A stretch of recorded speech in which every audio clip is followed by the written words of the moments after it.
Air signs, tingnan natin kung ano yung mensahe para sa iyo ngayong araw. Keep in mind po na ito ay general reading lamang, so hindi po lahat ay makaka-relate.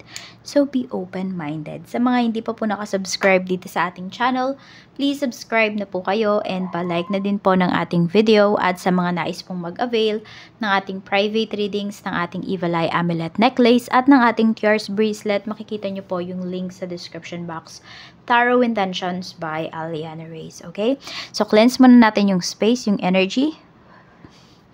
At kung meron po kayong mga negativities na nasagap nitong mga nakakaraang araw, ayan, i-release nyo na po yan kay Universe. Tignan po natin ano yung mensahe para sa'yo ngayong araw na ito. Spirit Guide, mensahe po natin kay Air Signs, Gemini, Libra, and Aquarius.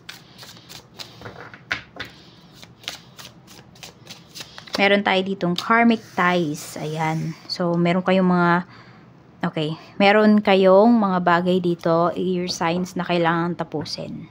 Na kailangan putulin for some of you. Yes. Kaya medyo nahihirapan yung iba sa inyo. Kasi may mga karmic debts pa kayo dito na kailangang bayaran. Tignan natin. Ano yung mensahe para sa'yo? We have 8 of Wands. More on ito ha, medyo mag-ingat kayo sa mga sinasabi ninyo kasi nangyayari talaga siya.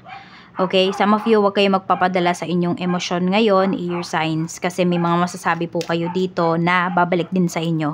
Okay? For example, may nasabi kayong masama towards other people. Bumabalik po yan sa inyo. Kaya medyo pigilan ninyo yung mga big ninyo ngayon, no? Na magsalita na kung ano-ano. Kahit, ayan, yung iba sa inyo ay huwag kayo masyado magpadala sa inyong emosyon. Okay, tingnan natin ano po yung mensahe. Mensahe natin. Ganito, parang pag may sinumpa kayo, parang sinumpa nyo na din yung sarili ninyo kasi bumabalik po yan sa inyo. Meron tayo ditong 3 of Pentacles. Okay. Pagdating to sa trabaho, ayan. Kung meron naman kayo napapansin sa work, diba, wag mong ikwento sa ibang tao yung napapansin mo towards this person. Okay? Kung hindi po, sabihin mo mismo sa kanya. Diba, kung nakikita mo na mali yung kanyang ginagawa, wag mong sabihin sa iba, sa kanya mo i-address yun. Oo. Tignan natin. Okay, iba naman po sa inyo dito, sinasabi naman, may mga good things naman na mangyayari sa inyo dito, air signs, ano. Meron po dito, pwedeng, kung nag-apply naman kayo ng trabaho, ayan po, makapagtrabaho po kaagad kayo, ma-hire kayo dito. So, pwedeng ito yung karmic na kailangan ninyong pagtrabahuhan, ito yung karmic debt ninyo na kailangan ninyong bayaran dito sa trabaho na to. So, pwedeng iba po sa inyo sa trabaho ninyo ngayon. Ayan. Kung ano man yung tinatrabaho nyo ngayon, ayan po, meron yung iba sa inyo, meron kayong kailangang tapusin dyan, meron kayong kailangang lessons na bayaran. Kaya kung medyo may problema kayo sa trabaho ninyo ngayon, ayan po, kailangan nyo talaga yung harapin. So, harapin nyo po yan, diba? Huwag nyong tatakasan at huwag kayong magmamatigas dito. Tingnan natin, ano pa yung mensahe? We have 7 of Cups. Okay, yung iba naman sa inyo, parang ang dami-dami yung ginagawa na hindi nyo na alam kung ano ba yung uunahin po ninyo. So, medyo stress yung iba sa inyo. Today, air signs. Tignan natin, ano pa yung mensahe. We have Ace of Pentacles. We have Queen of Wands. May nagmamanifest ba dito ng pera ngayon?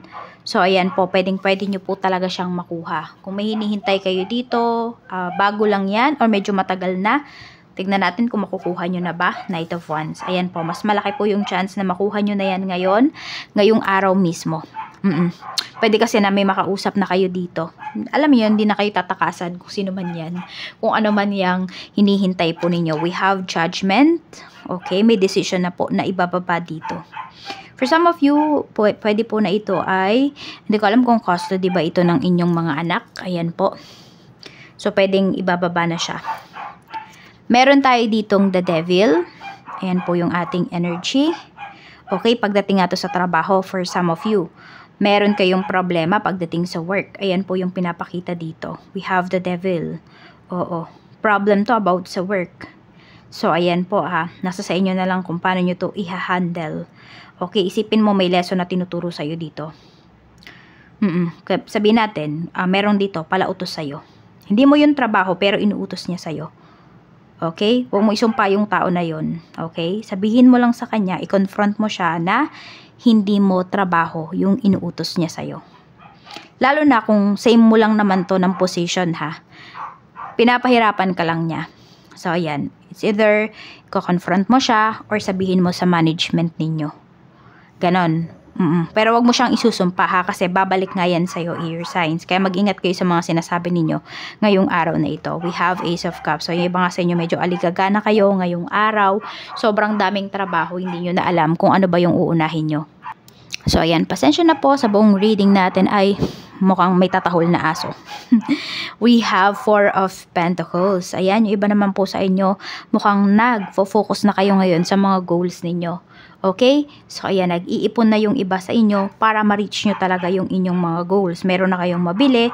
Alam mo yun, may concrete plan na kayo dito pagdating sa inyong mga pangarap. Diba? Hindi na lang talaga siya yung nangangarap kayo.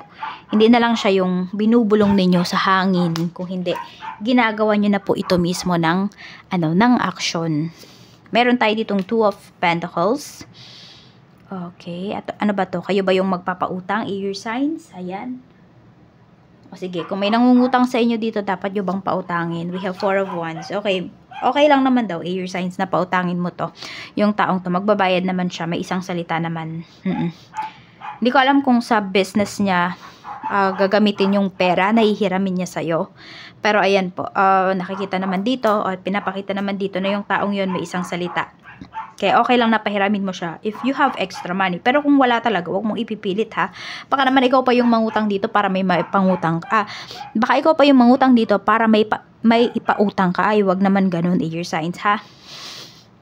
Wag ganun, kasi ikaw naman magkakaproblema pag ganun. If you have extra money, okay lang magpahiram. Pero kung wala talaga, huwag mong ipipilit, okay?